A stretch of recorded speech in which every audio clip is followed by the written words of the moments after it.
Ce débrief va être compliqué à faire. Honnêtement, ce débrief va être compliqué à faire parce que je n'ai pas l'habitude de vérifier les matchs du Real, surtout quand ils gagnent. Donc, je pense que ce sera le premier débrief de la chaîne où je vais parler d'une victoire du Real Madrid. Mais aujourd'hui, bah, j'ai été obligé. J'ai été obligé parce que, au vu de leur performance, bah, en fait, je pense que je leur devais ça.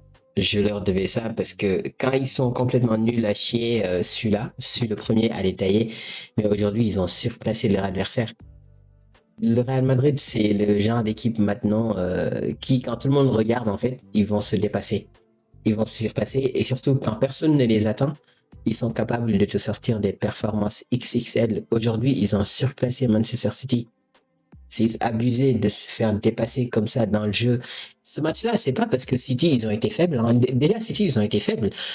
Mais le Real Madrid a été supérieur dans tous les compartiments du jeu. Je suis désolé. Ce que Manchester City a montré aujourd'hui, c'est extrêmement faible. Et surtout, en fait, leur jeu manque de verticalité. Leur jeu manque de verticalité. Ils sont pas pressés.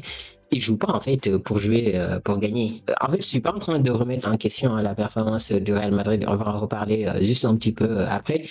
Mais aujourd'hui, j'ai envie de parler de Manchester City. Donc, c'est ça, en fait, l'équipe qui est en train de mettre la misère au Premier League. C'est compliqué. Aujourd'hui, la performance, surtout de O'Reilly, c'est pas possible de défendre comme ça sur le premier but.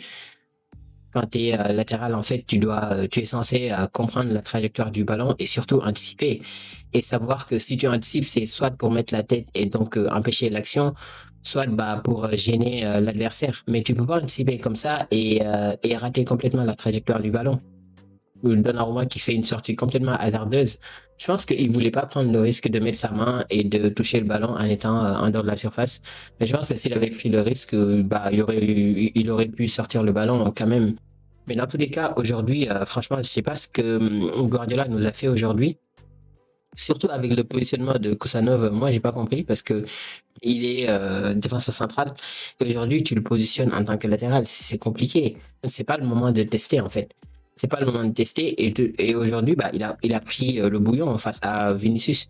Vinicius il a été extrêmement dangereux aujourd'hui malgré son penalty à rater. Moi je l'ai trouvé extrêmement bon aujourd'hui. Et le joueur en fait qui sort du lot, bah déjà tout le monde sort du lot, mais le joueur qui a surclassé tout le monde vraiment c'est Valverde. Aujourd'hui sa performance, waouh.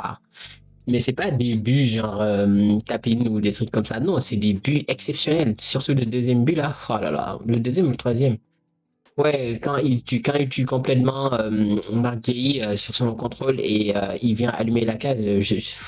Valverde aujourd'hui exceptionnel. Il n'y a rien à dire. Et c'est ce Valverde-là qu'on avait l'habitude de voir. Un Valverde qui a envie de marquer, qui a envie de faire mal. Il court partout. Il n'est jamais fatigué. Et aujourd'hui, c'est cette version-là qu'on a vue. Oui, donc Manchester City a relancé un Real Madrid qui était dans le mal, il faut le dire. Le Real Madrid, au cours de ces dernières périodes, c'était pas flamboyant. Mais aujourd'hui, City les a complètement relancés, ou alors c'est eux qui ont fait ce qu'il faut hein, pour se relancer. Mais dans tous les cas, franchement, exceptionnel, hein, Valverde exceptionnel. Et au final, ce qu'on disait avant le match bah, est arrivé. Doku a fait boire le bouillon à Arnold, mais ça sert à quoi si pour au final tu perds 3-0? Ça sert à rien.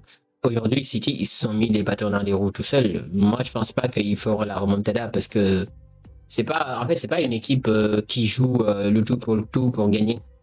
Dès qu'ils sont censés se presser pour aller jouer et marquer des buts, c'est vite compliqué. City, c'est une équipe qui pose le jeu, qui essaie de contourner des blocs, qui essaie comment dire, de jouer en fait au football. Et ça, bah, c'est pas compatible avec une remontada. Je suis désolé. Donc oui, aujourd'hui, bah, Chouameni exceptionnel, Arda Güler très très bien. Courtois qui est toujours là pour te maintenir en vie, mais surtout pour faire des arrêts réflexes. Voilà, là, c'est incroyable. Courtois, franchement, c'est le meilleur gardien au monde, ça il faut le dire. Aujourd'hui, il nous l'a montré. Il y a pas mal d'actions où si c'était pas grâce à lui, bah, tu allais prendre l'égalisation. Enfin, tu allais en tout cas prendre la réduction du score. Et après le match, bah, c'est un autre match. Du côté de City, bah, franchement, tout le monde a déçu. Tout le monde a déçu. Allant de fantomatique, personne ne l'a vu aujourd'hui. Il a rien foutu dans le match. Semenyo, il a eu quelques bonnes occasions. Même si, voilà, dans la prise de décision, c'était un peu compliqué. Moi, je pense qu'il aurait pu être un peu plus collectif. D'accord, tu es attaquant, tu es censé être attiré par le but, mais il y a certaines positions où, en fait, il faut pas tirer, il faut juste essayer de faire de faire la passe, quoi. Et je pense qu'il l'a fait en deuxième période, parce qu'en deuxième période, bah, la plus grosse occasion de Manchester City, c'est venu d'un retrait de Semenyo et c'est l'action que Rudiger sort du bout du pied, hein, on peut dire. Et voilà, ça suffit à te maintenir en vie.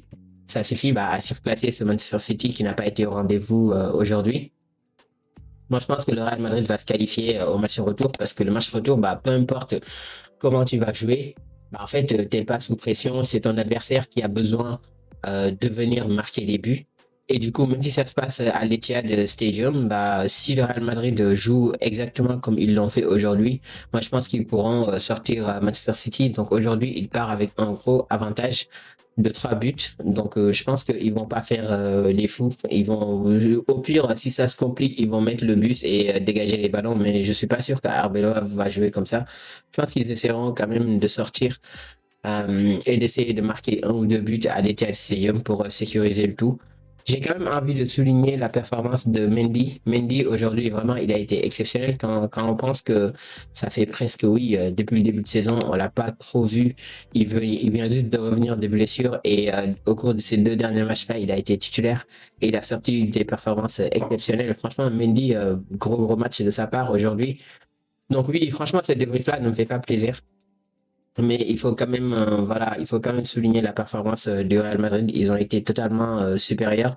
Ils ont complètement éteint Manchester City. Point de vue statistique, on a vu que bah ils ont eu 2,59 de XG, alors que City, bah ils ont eu 0,56. Donc City n'a pas existé offensivement et défensivement, ils se sont fait bouger comme pas possible. Donc oui, franchement, GG au Real Madrid. Hâte de voir le match retour. Mais bon, je pense qu'ils vont se qualifier quand même pour le plus grand bonheur des supporters madrilènes, mais bon, pour notre plus grand malheur à nous. Mais bon, on verra bien ce que ça donnera au match retour. En tout cas, si vous m'avez suivi jusqu'ici, bah, merci beaucoup. Abonnez-vous, partagez la vidéo et vive le football et vive le Barça.